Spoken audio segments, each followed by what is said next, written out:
अच्छा बाबूजी, आप लोगों के बीच में भोजपुरी लोकगीत बिरहा गायक रविदास मंगल मधुकर की ओर से हार्दिक अभिनंदन बंदन स्वागत करता नहीं।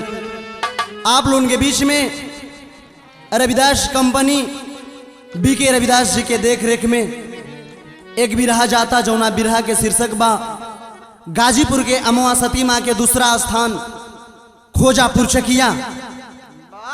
आशा बा कि आप लोग एवनी बिरहा के सुनब और देखब और अपना बेटवा अपना भाई रविदास मंगल मधुकर के आशीर्वाद और प्यार दुलार देहिब जा। 4 लाइन भूमिका में कहना है मास्टर।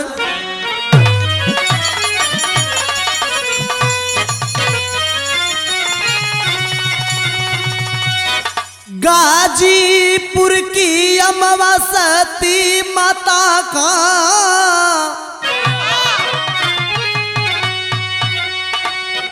चमत्कार जाना जमाना तो माना।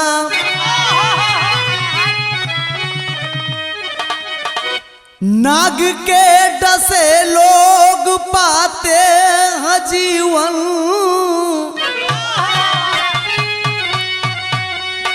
जिन्हें डॉक्टर कहते हैं मुश्किल बचाना।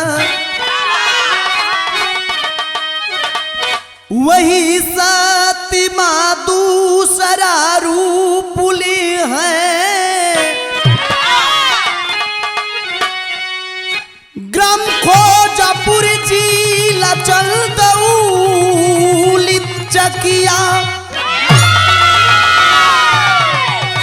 ममता के ऊपर सती माँ का छाया,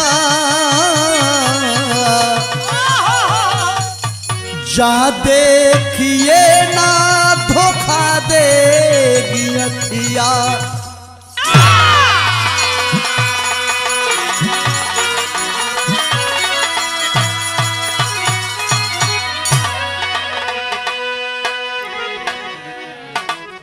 बिरहा में एक लाइन गजल का टुकड़ा है, मुखड़ा है। कैसे राजेश गुरुजी?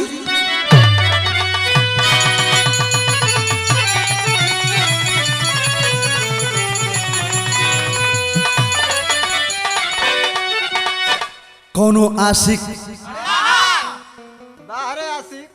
कौनो मासूका, या कौनो भक्त या कौनो भगवान, आखिर के कैसे कहत है? कुछ आपो लोग सुनीला, आपो लोग तर्क लगाई जा कि आखिरकार कहत के है। आज दीवाना ऐ दीवाना, दीवाना तेरे घर बसर हो गया है।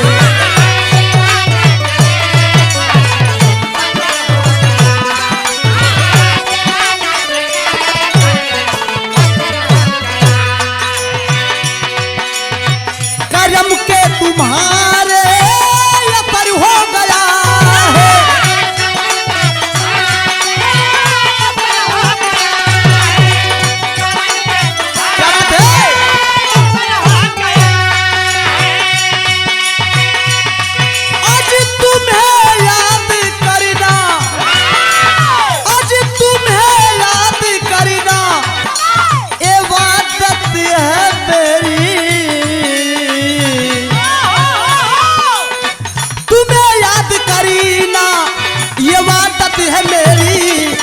मेरे दिल में उनका ही घर हो गया है।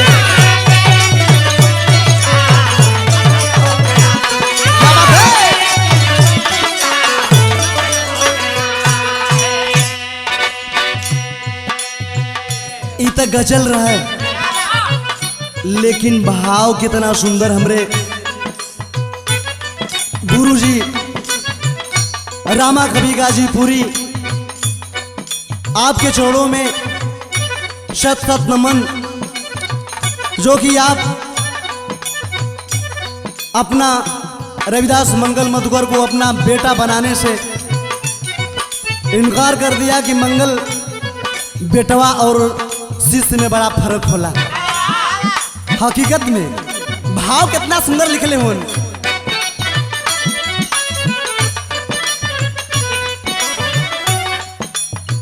विश्वास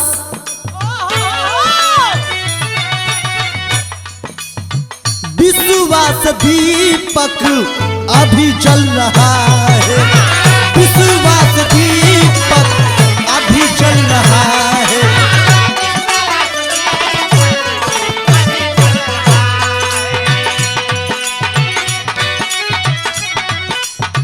विश्वास दीपक अभी जल रहा है।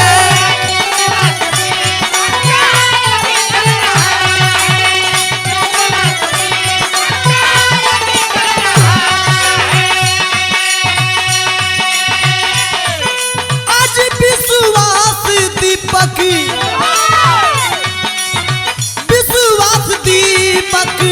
अभी जल रहा है।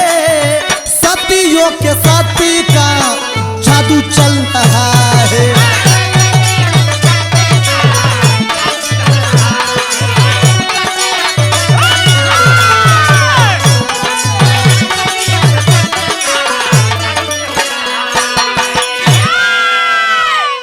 आखिरकार कहानी हो कहाँ का आ कहानी कैसन बा, कैसन कहानी है नज्म में कहना है गुरुजी।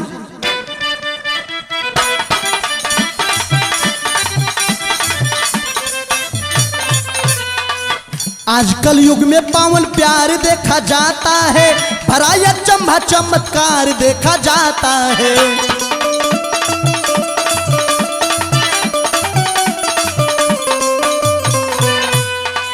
लक्ष्मण राम खोजापुर के निवासी हैं, भक्ति भावना श्रद्धा जिगर में प्यासी है।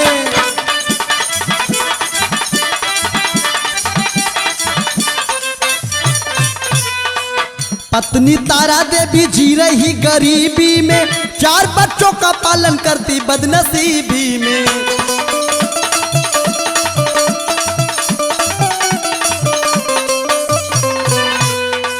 उन्हीं की बेटी ममता को ना कुछ समझ आता, सोए सपने में एक नाग रोज डस जाता।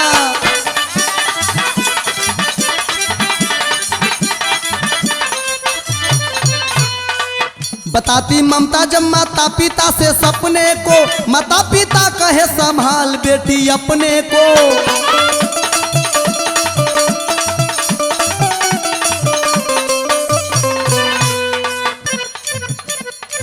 सपना ब्रह्म है, सपना ब्रह्म है, चिंता की कोई बात नहीं।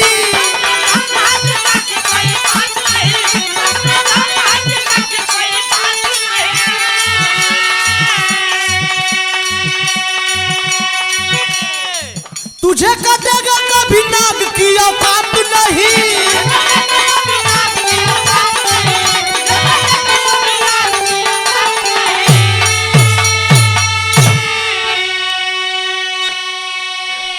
आए बाबू, कहानी का शुरुआत जिला चंदौली चकिया सैदुपुर के बगल में एक गांव खोजापुर पड़ेला, जौने गांव के रहे वाला लक्ष्मण राम और धर्मपत्नी तारा देवी, जेकरे 4 संतान, 2 लड़का और 2 लड़की। बड़ी लड़की के शादी कह दिले रहलन पंचो। छोटी लड़की जौने लड़की का नाम ममता बतावल गई। ए बाबू, एक दिन ममता अपना माता और अपना पिताजी ले कहे कि ए माई, ए बाबूजी, सपना में हमके रोज नाग डसेला, कहियो गोड़े में डसेला, कहियो हाथे में डसेला, लेकिन प्रतिदिन डसला। ए माई, हमके कौनो दिन अपना से दूर मत सुतैया, न तो हम डराए के मरी जाब। ए बाबू, इतना बतिया जब माई बाबू सुनल हूं तो खलन की दाद, आ ममता, अरे ममता, सपना भ्रम है, सपना सच हुआ करता है। अरे बेटी, सपना सच नहीं होता। और नाग की क्या औकात जो तुम्हें काट ले, हमारी बेटी को काट ले, ऐसा नहीं हो सकता। बाबूजी समझावत हूं एक लाइन दोहा में, एक दिना माता जी एक ठे बात अपने बिटिया के समझावत थी। का समझावत थी?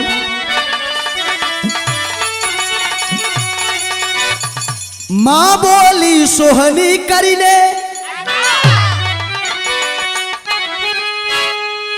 जाती हूं मैं तत्काल, अरे ममता खाना बना लेना तुम, रखना घर का ख्याल।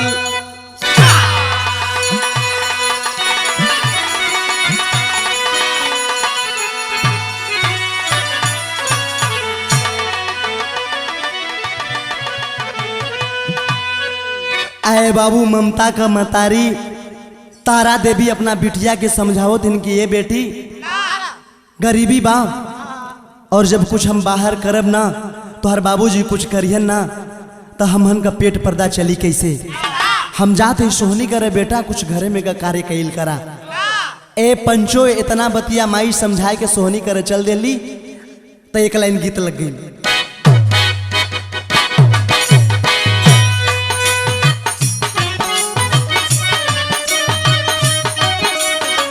क्या बात है, क्या बात है।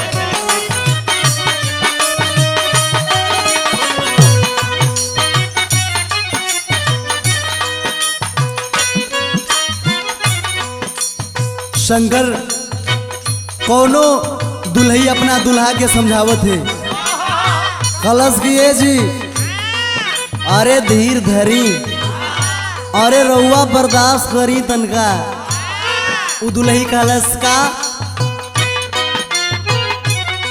धीर धारी ये पिया, जिद न करी ये पिया,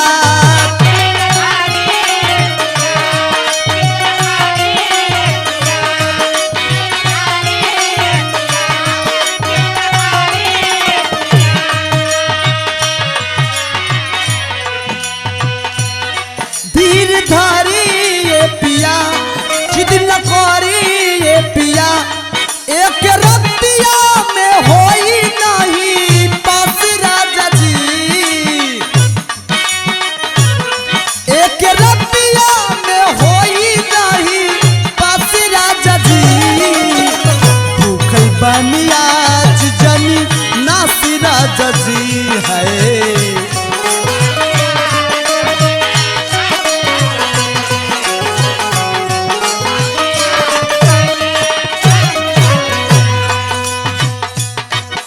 गीत रहल लेकिन भाव में माई समझावत है। का समझावत है? बोली माई ये बेटी सुन आई ये बेटी,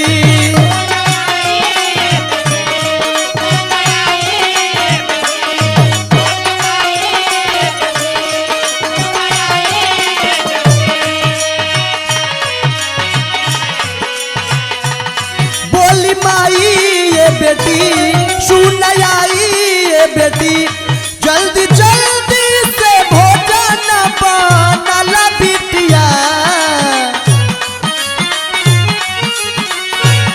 जल्दी जल्दी से भोजन बनला बिटिया, घरवा के काम कुछ संभाला बिटिया है।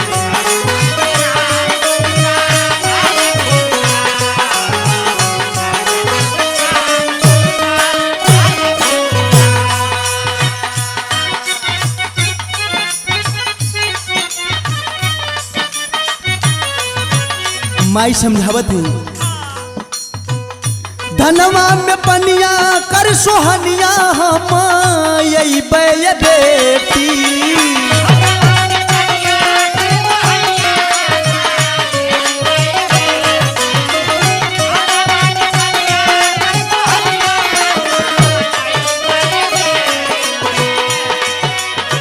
जवन काम बचल होई घर में सपार बे बेटी,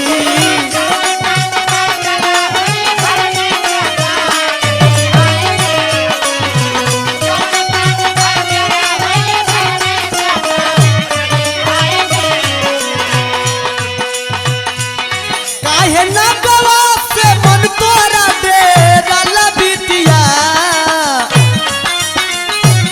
काहे ना गवा से मन तोरा डेरा ला बिटिया घरवा के काम कुछ संभाला बिटिया है।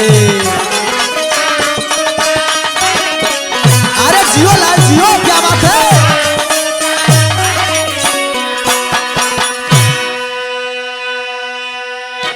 सुबह का समय है, माई समझा के आए पंचो आ सोहनी करे चल दिली कली बेटी अरे घरे का कुछ काम केल करा आ ना ज्यादा कुछ काम अगर तोहार करे के मन करी तब भोजन दुकोर जरूर बना दिया। इतना बतिया को हो के अमाई जब चल दिली तो भइल का मास्टर साहब एक लाइन गीत लग गई आ राजेश गुरुजी दू पर्दा बढ़ा गया वहां।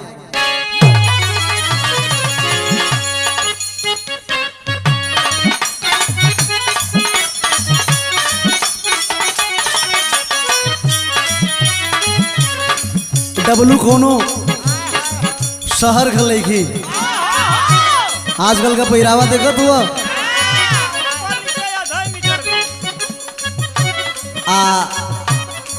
पोशाक पहन के आज के जमाने का अखनो लड़का ले कहत बैठल का कहलस देहिया जवान तब बनवले भगवान बड़ी ताजा हो देहिया जवान तब बनवले भगवान बड़ी ताजा हो बड़ी ताजा हो भाग्य से मिलेला ऐसा चिकन समान मोर राजा हो।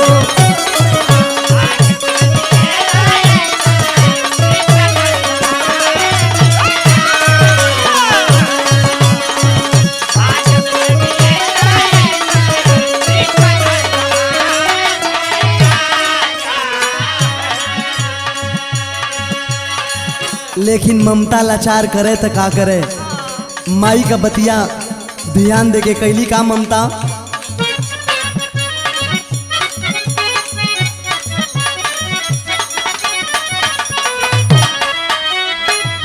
ममता लाचार कैली मना में विचार डर लागेला ममता लाचार कैली मना में विचार डर लागेला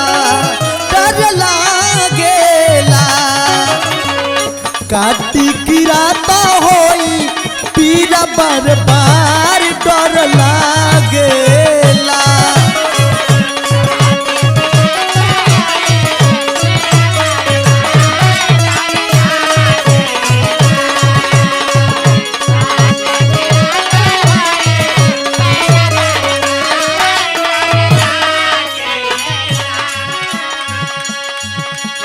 आए है बाबूजी अकेल ममता लेकिन दिल घबरा था सपना का बात हर एक समय याद आवत था लेकिन कैलस का गोईठा निकालल चहली ममता जवने घरी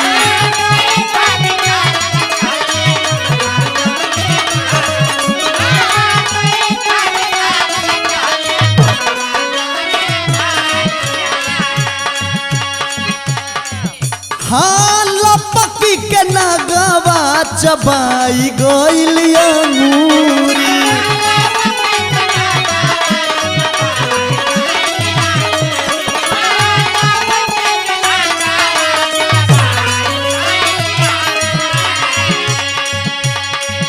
पाके समाचार माई रोवे आंसू ढार डर लागेला पाके समाचार माई रोवे आंसू ढार डर लागेला सपना साकार होई गइल संसार डर लागेला।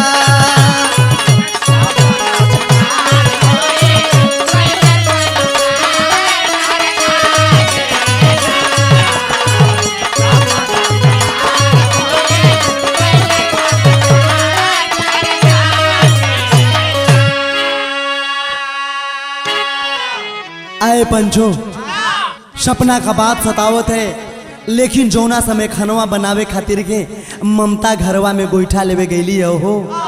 जे वही गोईठा निकालल चाहत हैं, तब तलक से नाग आ करके ममता का एक अंगुलिया चबा गई। आए है बाबूजी, जब ममता का अंगुली नाग जब चबा गई, शोर मच गया। माता और पिताजी जब आए, माई अखिया में आंसू ढार ढार के रोत है। अरे बेटी, ए बेटी, काहे खातिर के हम तोहरा के खाना बनावे खातिर कहली, लेकिन गांव घर के लोग जुट के आ एक ठे सवाल के जन बिरहा शैली में टेरी।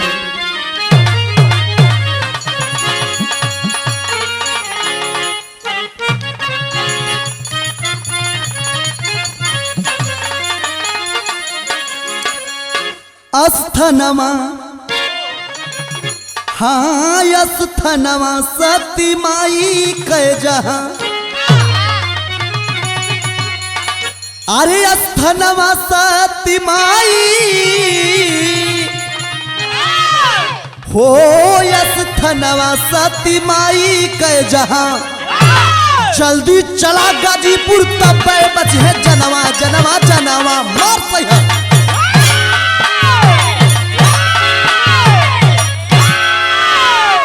गांव घर के लोग आ गई, गांव घर के लोग आके बतावत हुवन कि बहुत जल्दी 1 रुपया अगठिया के गाजीपुर जिला में अमवा धाम सती मैया के ले जाए का व्यवस्था आप लोग करा, नहीं तो कोनो डॉक्टर, कोनो ओझा, कोनो वैद ममता के बचा ना पहिन। कर जयकारी ले नर नारी पहुंच गए जाए अमवा धाम, खास करे माई के पूजन ममता को मिल गया आराम। गरिमा माँ की सबही सराहत, गरिमा माँ की सबही सराहत मिला हर खोजापुर मुकाम। घर आंगन में नगवा दौड़े दिए सूचना लोग तमाम। गाजीपुर अमवा धाम ममता के गांव घर के लोग लेके चल गईलन। अमवा धाम के बाबा जी भभूत ममता के मुहवा में मात्र देहलन जयकारी शुरू है, लेकिन ऐ पंचो जयकारी लगते 20-25 मिनट के बाद ममता उठ के बैठ गई। ममता जब उठ के बैठ गई हो, सारे लोग जयकारी माई के लगावत हुन, सती मैया की, सती मैया की जयकारी लगाओ तुम। तब तक खोजापुर गौवा से एक फोन चल गई। आप फोन करके लोग बतावत हुन, आए लक्ष्मण राम, आ ई बतावा ममता ठीक है ना, ममता का तबीयत है कैसन? बाबूजी बताओ तुम, ममता हमारे ठीक हो गई, अब बहुत जल्दी हमारे आ जाल जाई। लेकिन लोग बतौलन कि ममता तो हर ठीक हो गई, लेकिन जौन नगवा ममता के कटले रहल अंगनवा में दौड़त था। एक लाइन गीत लगिल मास्टर साहब,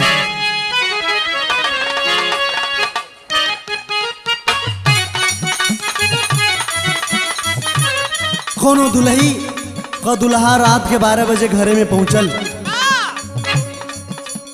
जब राती के 12 बजे पहुंचल है, दुल्ही अपना दुल्हा ले कह दिया, का कह दिया शंकर, आधी रात के अइला बलम जी अपन मूड बनल,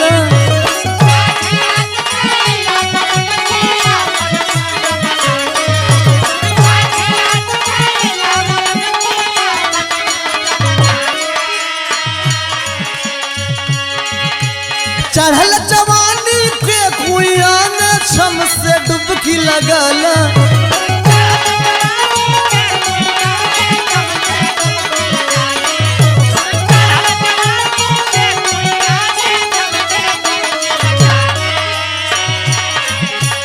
आधी रात के अइला बलम जी अपन मूड बनल, चढ़ल जवानी के कुइया में छम से डुबकी लगल, हमरा उठला लहरिया पोर पोर राजा, उठला लहरिया पोर पोर, कोरबा पे लेला राजा जी हमारा,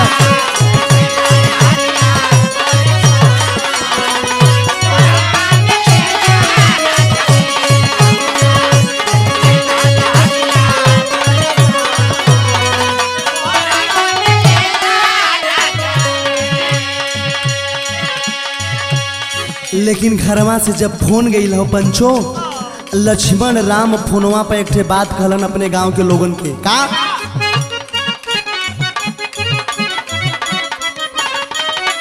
लक्ष्मण राम कहे फोनवा पर कोई ना नाग के मारी।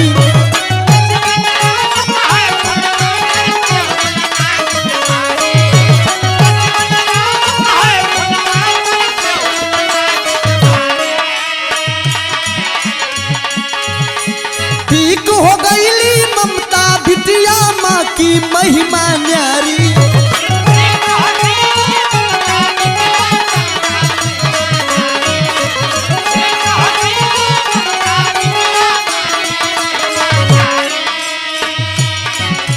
लक्ष्मण राम कहे फोनवा पर कोई ना नाग के मारी। ठीक हो गईली ममता बिटिया माँ की महिमा नारी। सब ही कहे जय करिया बोल बोल, कहे जय करिया बोल बोल, बहुत निराली माता जी। सब ही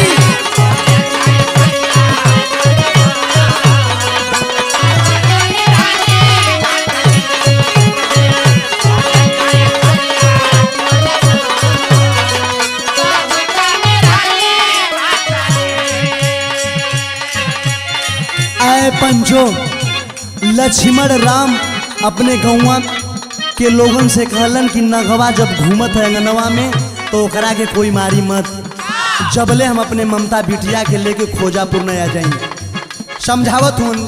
आज जब घरे अलन घड़ी 5 बजावत था, देखलन कि हकीकत में नगवा अंगनवा में दौड़त है। ए पंचो रामशाला खोजापुर के ठीक वही तिरमोहानी पर एक आम का पेड़ है।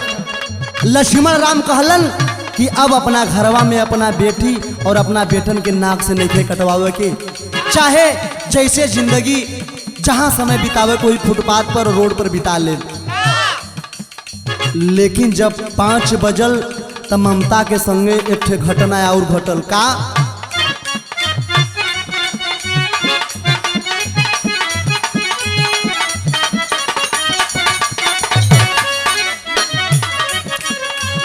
अब त भवन फिर उठेला लहरिया। सोखा के देखवल तब बापू महतरिया।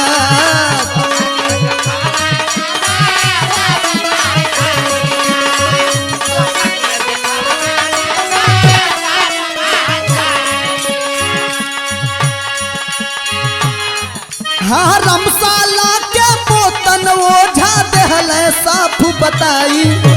ममता पर भैली सवार यमवा कैसती माई। डरिया लागे मन होला डवडोल मैया, लागे मन होला डवडोल, बहुत निराली माता जी। डरिया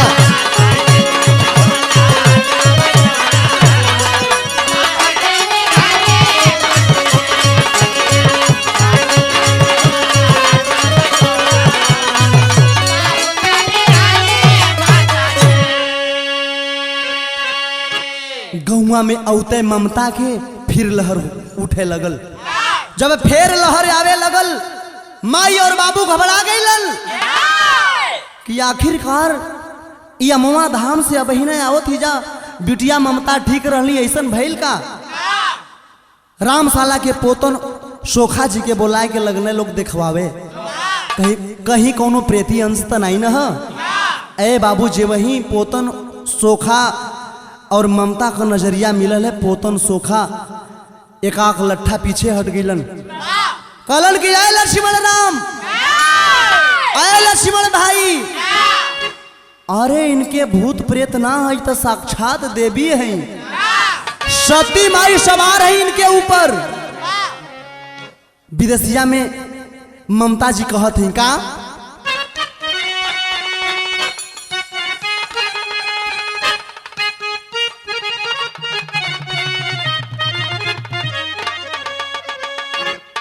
ममता के मुहावा से हार सती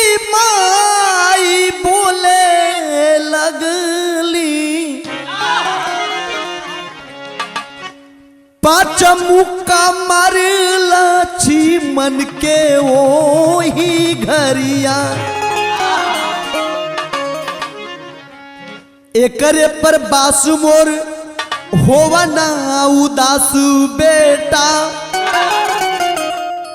बिटिया तोहर अब सबके महतरिया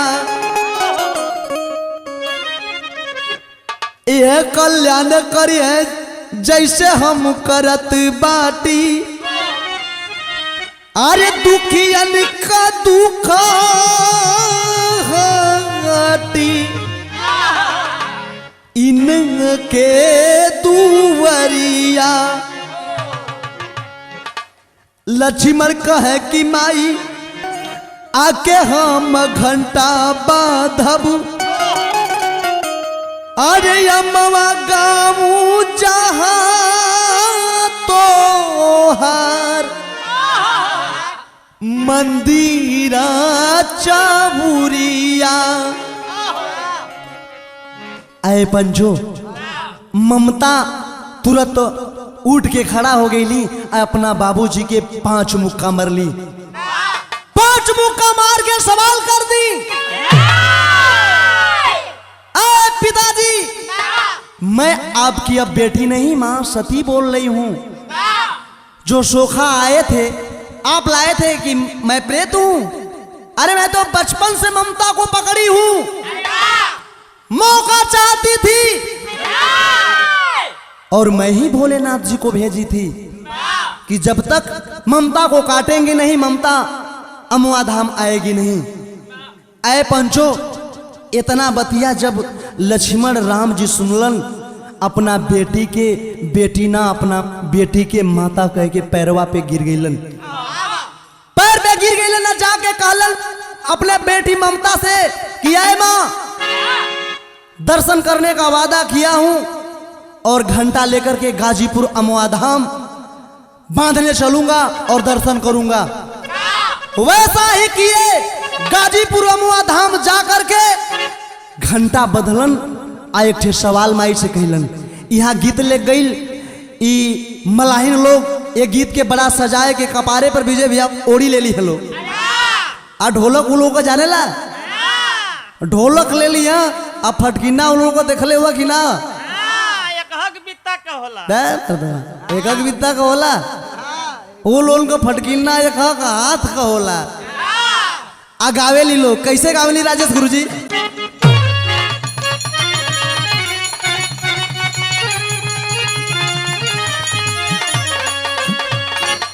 तोहके चढ़ाई बे मैया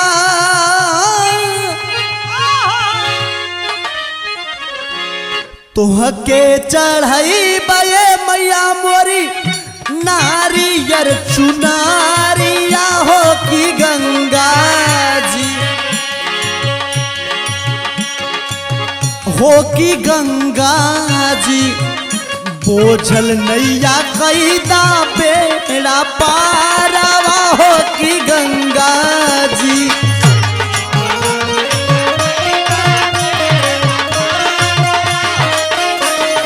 क्या बात है बोझल नैया कैदा बेड़ा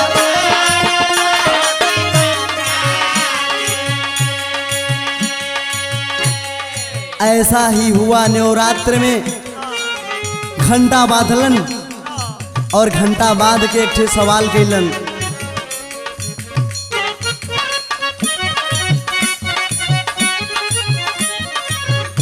घंटा बांधल लक्ष्मण राम घंटा बांधल लक्ष्मण राम देहलन दोहाइया हो कि मैया मोरी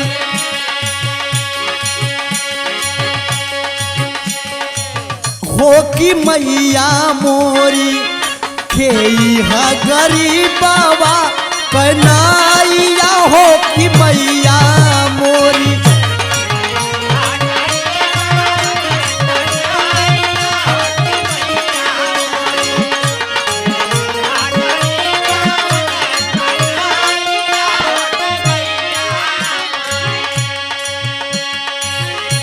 सती माई खाली की ममता के जगह छोड़ दा, बाबूजी खलन की ना माना, अरे हम तो बर्दाश्त कर ले, लेकिन हमारे ममता कमाई हमार दुल्ही ना बर्दाश्त कर पहियन। बतावत हूँ कैसे यहाँ बेटी छोड़ी बाबू न समाइया हो कि मैया मोरी,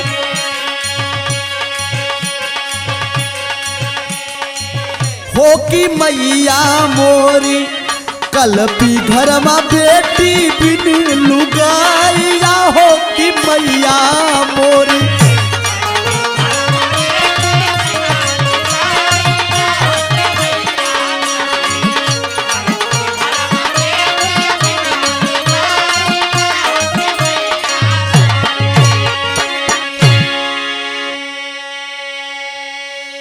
अरे माता रानी, ममता के खातिर हमरे ममता का माई 1 मिनट बर्दाश्त ना कर पहियन।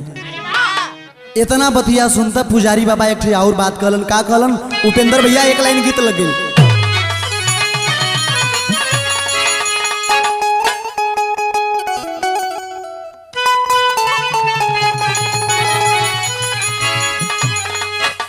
कोनो दुल्ही का दुल्हा गौना करा के अपना घरे ले गई, आ सुहाग रात के कक्ष में करीमन गुरुजी जब वो दुल्ही पहुंचल है, दुल्हा सोचलस कि घुंघटा उठाई, घुंघटा उठावे के ते उठा लेलस, लेकिन अपन तकलीफ सुनावे लगल। कहलस कि ये जी आपका रात है, लेकिन एक हमार सवाल है आपसे।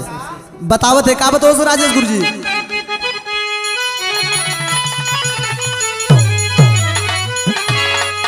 अरे फर्ज तोहर कुछ करा, फर्ज तोहर कुछ करा, फर्ज तोहर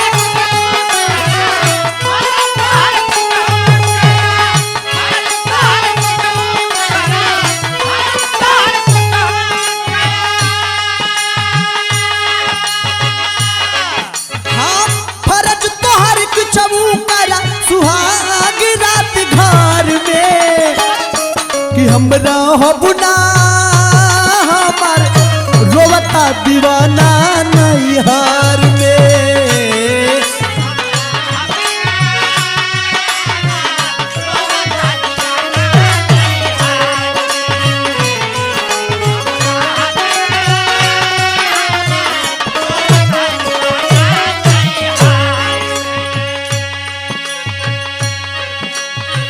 बाहरे कलजू कलन की एक ठे बात औरी कहलस वीरेंद्र भाई। एक रात के आइल बानी हम तोहर बानी के,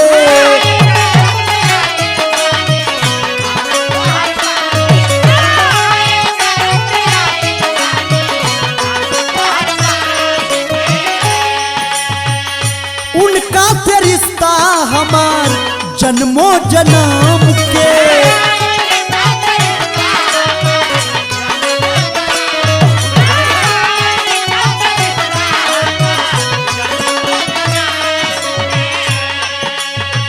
चाहे हमके प्यार दा, चाहे जन से मार दा, चाहे हमके प्यार दा, सुहाग रात घर में हमरा हबुना राजा जो हता दीवाना नैहर में है।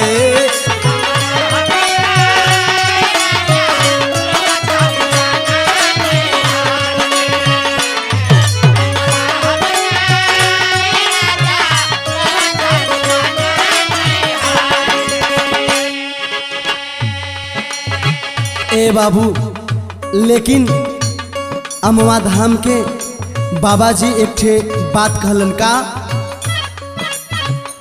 बोले पुजारी माया पर्दा के तारी बेटा,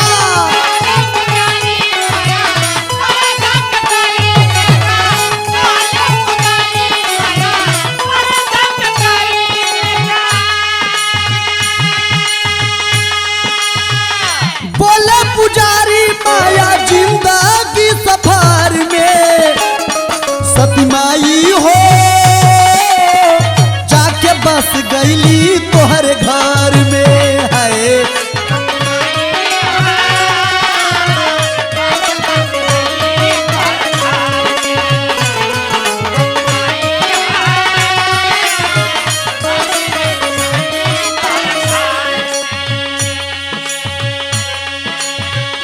बाबा जी बतावे लगन कि अरे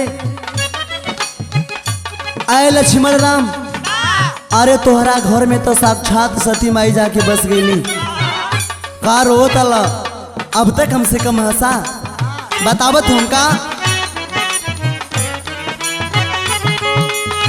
ये कयम दूजा खोजा पूरी स्थान हो।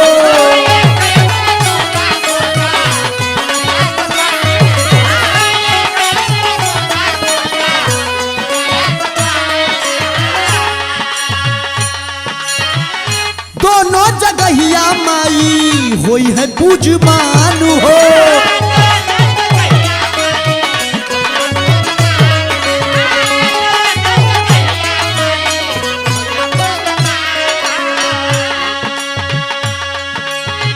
दुखवा मिटई है माई सपना सजई है वही।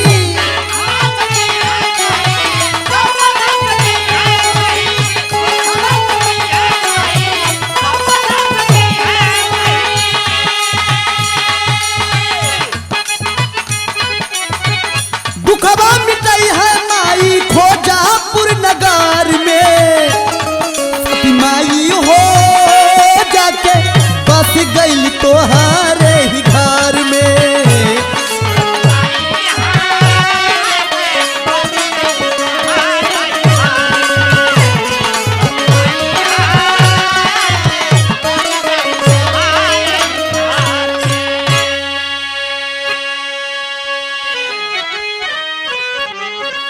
बाबा जी बतावे लगलन कि जौवन स्थान गाजीपुर जिला अमवा धाम के पास हो, आ दूसरा स्थान जिला चंदौली चकिया के बगल में खोजापुर बिसैला जानवर का काटल जितने ठीक हुई अमवा धाम, आ वैसे ही खोजापुर के भी धाम पर गईला पर मरीज अच्छा हो जियन। लेकिन ए बाबू लक्ष्मण राम अपने ममता बेटी के लेके जब खोजापुर में अलन है तब पहपट में लिखाई के पड़ल कवि जी के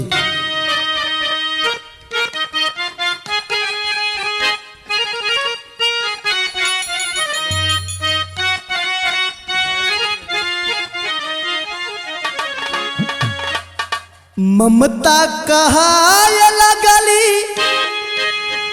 सती माई गौआ खोजापुर। त होवे लागल जलता कै भलाई गौआ खोजापुर।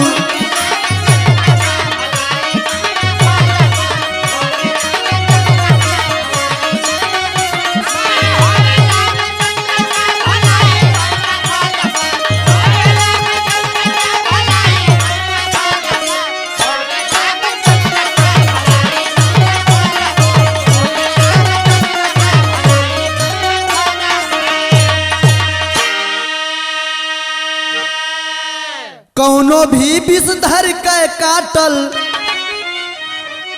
आरोवत कोई आवे हो। अक्षर में दुखवा दूर हो जाला भारी सुखवा पावे हो।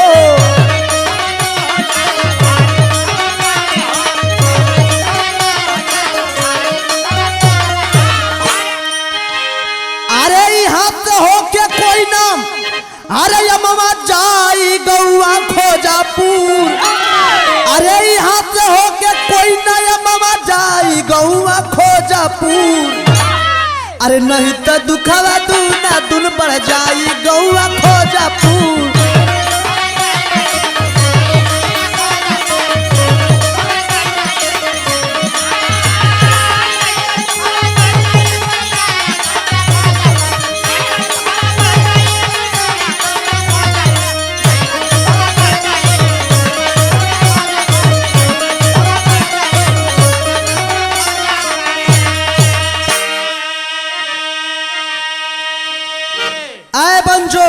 लक्ष्मण राम अपना बेटी के लेकर के खोजापुर गांव में अलन। आई अपना गौवा में फोटो मांग के अपना बिटिया ममता के दे देलन। कलन ला बेटी, बाबा जी का आदेश है ए सती माई का पूजन बंदन करब तोहार कर्तव्य बनला। पूजा पाठ भक्ति भजन करे लगली ममता और शोर हो गया। जितने भी आसपास भिक्षु नाग विषैले जानवर काट दें, खोजापुर के धरती पे जाके ममता सती के हाथों कल्याण होना शुरू हो गया। एक चमत्कार और बसोरिया अल्लाह में कहना है, पप्पू के पत्नी के एक दिन दशा नाग धोखे में जाए, ममता सती जहां पर रहली जल्दी से सब लिए उठाए, माता की कृपा से तुरंत माता की कृपा से तुरंत जहर खत्म तब भइल बार ठीक भइल पप्पू की पत्नी। पर विश्वास न दिल में समाए, अमवा धाम उठाए ले गईले जहाँ माई का मंदिर बाय, उठ लगल लहर दूना दून, उठ लगल लहर दूना दून, सब ही तब गईले घबरा, बोले बाबा जी सती धाम के ना गई हवा गईला यार, दोनों जगह है की माता। खोजापुर ला ध्यान लगाए कि हवा ताई अच्छा हुई है, हवा ताई अच्छा हुई है, पूर्ण रूप से वो हवा जाए ऐसा नहीं कहले सब लोगवा। सचमुच गईले बिसवराय, सगर नगर में हल्ला होइगा, सती माता गईली ऊपर आए, सगरो नगर में हल्ला होइगा। आए बाबू, खोजापुर के ही रहे वाला पप्पू जेकरे पत्नी के एक दिन नाग काट लेलस। आए बाबू, नाग तो काट लेलस, लेकिन वही खोजापुर में ही ममता के पास लोग ले गईलन उठा के। पप्पू के पत्नी ठीक हो गई। मात्र ममता एक चुटकी राखी देलिन और लोग जयकारी लगावत हुवन। जयकारी लगावते पप्पू का पत्नी उठ के बैठ गईली, लेकिन लोगन के विश्वास ना हो, विश्वास ना हो। कुछ लोग कहत हुन कि अरे ई लक्ष्मण राम के लड़की के सती माई आवे वाली रही। हाँ, विश्वास नहीं खे, जहां विश्वास नहीं खे वहां सत्य नहीं खे, असत्य ही ईश्वर है। लेकिन पप्पू के पत्नी के उठाए के लोग गाजीपुर अमवा धाम ले जाए के तैयारी कर देलन, अमवा धाम ले जाए के तैयारी कर देलन लोग। लेकिन बाबूजी जो वही गौवा खोजापुर से बाहर निकालत हुआ लोग, पप्पू का पत्नी फिर बेहोश हो गईली। आज जब पप्पू का पत्नी बेहोश हो गईली, जाके गाजीपुर अमवा धाम पे ले गए लोग। बहुत सारे मरीज जुटे थे, सारे मरीज ठीक हो गए, लेकिन पप्पू की पत्नी ठीक नहीं हुई। बाबा जी से जाके लोग कहने लगे कि अरे बाबा जी, कब से हमन जयकारी लगाओ थी, आखिर हम लोगों का मरीज ठीक क्यों नहीं हुआ? बाबा जी बतावे कि और कहीं आप लोग ले गए रला? कल हाँ बाबा जी, हमन खोजापुर ममता सती के पास लेके गई रही जा। कल ममता के पास? हाँ, यह तो गुनाह हो गई, ममता के पास आप लोग लेके गए। अरे ममता के पास भी यही माँ सती हैं। औरत ठीक थी? हाँ साहब, औरत बाबा जी ठीक रही। जब ठीक रही तो का जोरत रहा से अमवा धाम लेके आवे के? यह तो गुनाह है आप लोग कह देला, जोन की ममता सती माँ खोजापुर में आप लोग विश्वास नहीं किए। ये ठीक हो जाएंगी, ले जाइए एक तरफ सुला दीजिए। एक तरफ ले जाए के लोग सुलौलन। आधा घंटा के बाद अपने से पप्पू का पत्नी उठ के बैठ गई। अकाली पूर्ण रूप से तब ठीक हुई जब ममता माँ सती खोजापुर आप लोग का ध्यान जाई तब। ऐ पंचो वही हुआ, लेकिन एक लाइन आल्हा में एक ठे घटना औरी घटल। का घटल गुरुजी?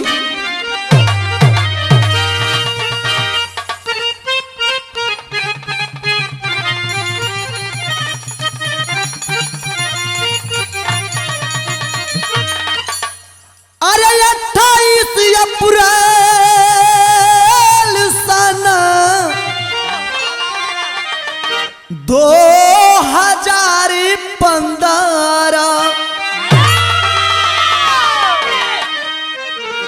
छबन प्रसाद खोजापुर का दरदा।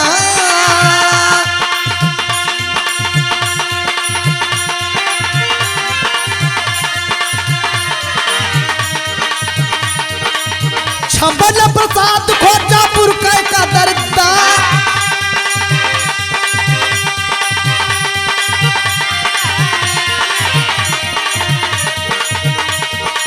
लड़के को काट लिया सांप पोखरे पा।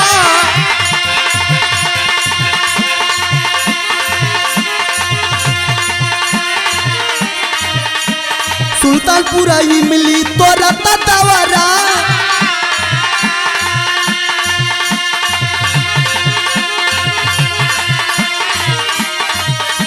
सती माई पाप आए ठीक हो गई।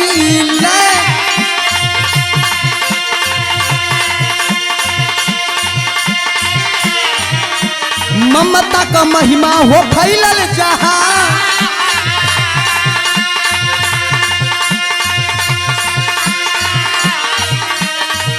अरे लड़का बतावलस बेहोशी वाली बतिया।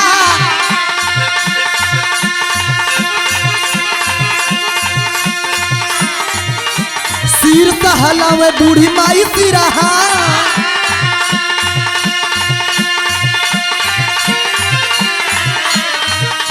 तब से विश्वास करन लागे सब लोग।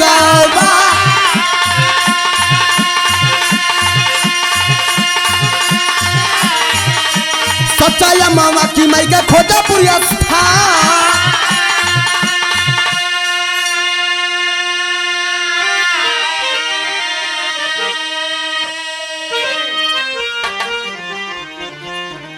अट्ठाईस अप्रैल सन 2015 के दिन सुल्तानपुर के रहे वाला छब्बन प्रसाद के लड़का एक दिन सुल्तानपुर पोखरा पर इमली मारे चल दिलस। और वही इमली मारे में एक नाग छब्बन प्रसाद के बेटवा के डस लेलस। सती माँ खोजापुर में लेके लोग गईलन ममता के पास। ममता सती के पास लेके गईलन लोग और वह छब्बन प्रसाद का लड़का ठीक हो जाता है। लड़का तो ठीक हो गया, लेकिन ऐ पंचो सारे लोगन के अंदर विश्वास हो गल, आसपास के लोगन के विश्वास हो गल। लेकिन जब लड़का ठीक भइल तो एक ठे सवाल सारे लोगन से बतावे लगल कि ऐ चाचा, ऐ भैया, ऐ माँ ममता सती, जब मैं बेहोश था तो बेहोशी हालत में देखा कि एक बूढ़ी माँ मेरे पास बैठ करके और मेरा सर सहला रही हैं। सारे लोग जब इतना बतिया के सुनलन तब समझ में आयल कि हकीकत में वो माँ सती थी और इस बेटे का रक्षा की। लेकिन एक ठे घटना और घटल सदर में। कैसन? ई घटना ममता के साथे घटल। अरे एक दिन ममता गई थी टहलने,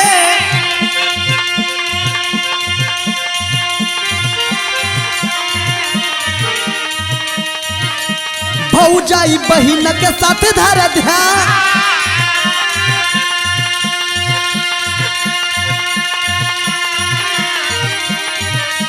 बात बतिया वही में उतरल धिया नावा।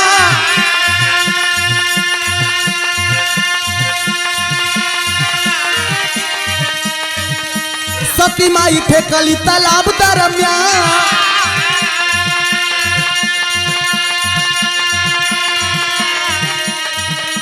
मदद में निकाले खातिर कुदली पनिया में।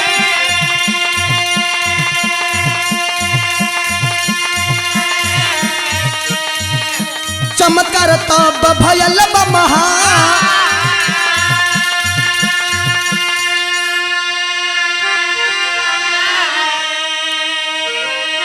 अरे दोनों भीज गईली, अरे पर न ममता न भिजली। अरे दोनों भीज गईली, अरे पर न ममता जी भिजली। अरे अचरज का बात सगर फैलल श्रीमान बोला अचरज।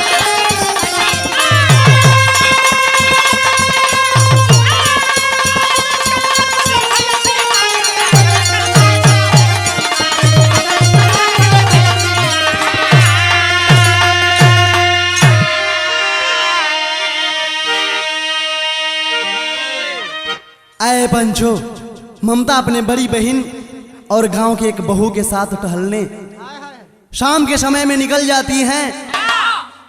भाभी जी और बहन आपस में बतियावत हैं। गांव का बहू और बड़ी बहन ममता जी का आपस में बतियावत ही ना। ममता का ध्यान जो ना वही लोगन में बट गई। ममता का ध्यान वही लोगन में जो वही बट गई। सती माई बगलिया में तालाब रही, तालाब में उठा के फेंक देली। आ ममता लगली वही तालाब में तैरे। दोनों लगली वापस में तर्क करे कि अरे ये भइल का, आखिर ममता पानी में गईली कैसे, का हो गई ममता के। दोनों औरत पानी में कूद जाती है मदद वास्ते, बचाने के लिए ममता को। ऐ बाबू, लेकिन ममता के बचावे खातिर वो तालाब में कूदे के तो कूद गईली और वापस लिए ली। दोनों औरत भीग जाती है, लेकिन ममता का पैर तक ना भीगल। सारे गांव के लोग देखलन और विश्वास बढ़ गया ममता के ऊपर। और जब विश्वास बढ़ा तो कवि जी के लिखे के पढ़ खड़ी में का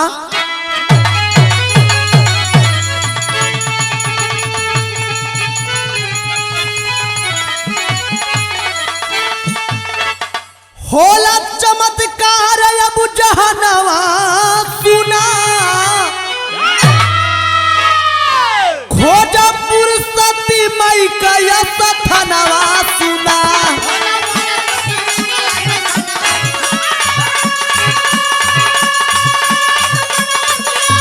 अरे जिया भैया जिया।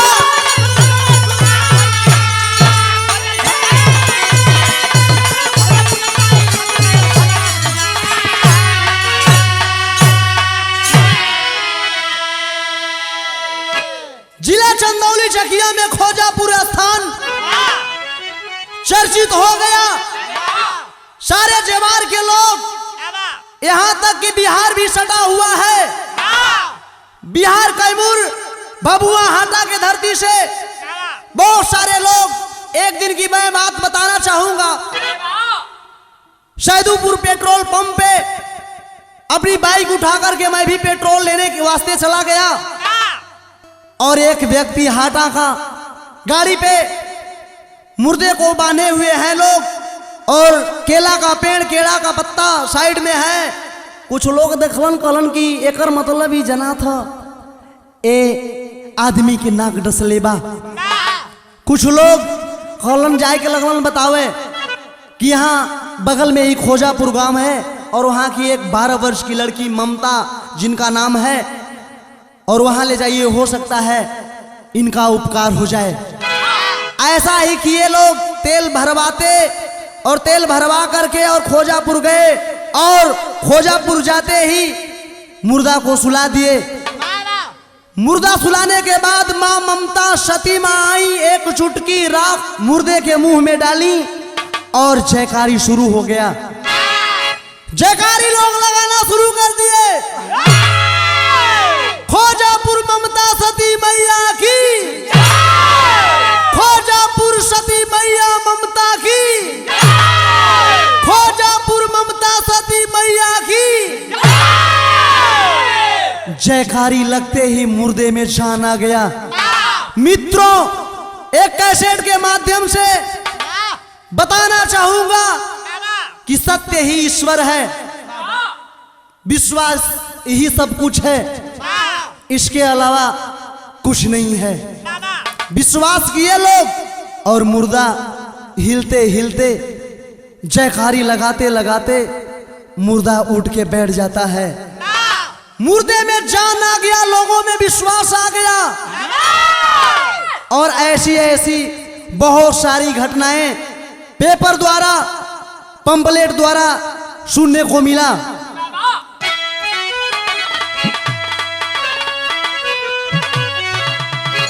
सांप काटे केहू के जब बिगड़े समैया, अमाई के नाम पर निकल एक रुपैया।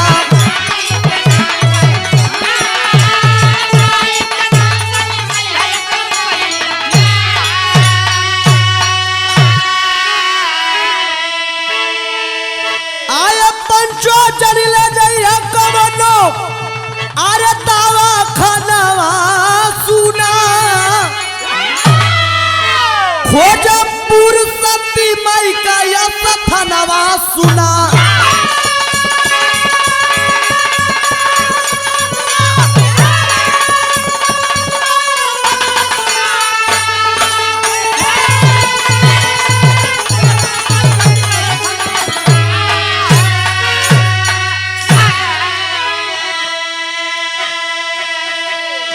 पूरे गांव के लोग, अगल बगल के लोग सहयोग किए, सहायता दिए, जिसमें सहयोग ग्राम सभा तियरी के मुख्तार सिंह जी श्री राम बाबा जी के वास्ते 18,000 रुपया हैंड पाइप के लिए दिए। 23 अगस्त 2015 के दिन कम से कम 30-35 हजार जनता का भीड़ लगा हुआ था, जिसमें सांसद, विधायक, पूर्व विधायक, जिला पंचायत सदस्य सारे लोग उसमें उस भीड़ में जुटे, उस मां के दरबार में जुटे और एसडीएम से आदेश लेकर के बेंजर जमीन 5 बिस्सा जमीन मां सती के नाम से खोजापुर देने का काम किए। और उसी दिन बहुत सारे विषैले नाक के काटे हुए मरीज जुटे और सारी भीड़, सारे लोग, सांसद, विधायक, सारे लोग देखते हुए ममता मां सती के धाम में व्यवस्था करने का आदेश दिए और मंदिर निर्माण का काम जारी है। आशा है कि बहुत अच्छा, बहुत सुंदर मंदिर बनेगा। और खोजापुर जाने के लिए मोगलसराय से चकिया और चकिया से 5 किलोमीटर आगे सैदुपुर, सैदुपुर से मात्र 2-3 किलोमीटर बगल में खोजापुर गांव है। चंदौली साइड के, चाहे भभुआ हाटा, कैमूर के साइड के लोग खोजापुर स्थान में विषैले जानवर के काटे हुए मरीज को ला सकते हैं और बनारस से लेते हुए गाजीपुर, आजमगढ़ के लोग अमवा धाम, गाजीपुर मां सती के पास ले जाने का काम करें। डॉक्टर के पास वो दवा है, मैं मानता हूं, लेकिन कैसेट के माध्यम से मैं बताना चाहूंगा कि कोई ऐसा डॉक्टर नहीं है जो दर्द की दवा भी दे सके। अगर देता है तो उसे पैसा चाहिए, बगैर पैसे का कोई डॉक्टर भगवान कहलाने वाला है नहीं। लेकिन मां सती का वो ऐसा धाम है, आपके पास सिर्फ 1 रुपया है तो मां सती के कृपा से सारा जहर खत्म। कवि जी के लिखे के पढ़ल राजेश गुरु जी। खोजापुर सती माई का सोहला मंदिरवा, अरे शासन प्रशासन सब करेला यात्रवा।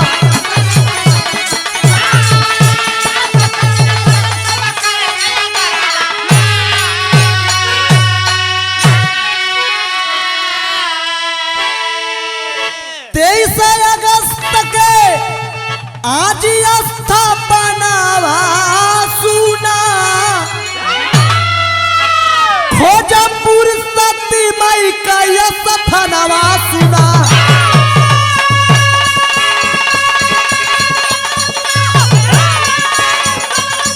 अरे जिया भैया जिया।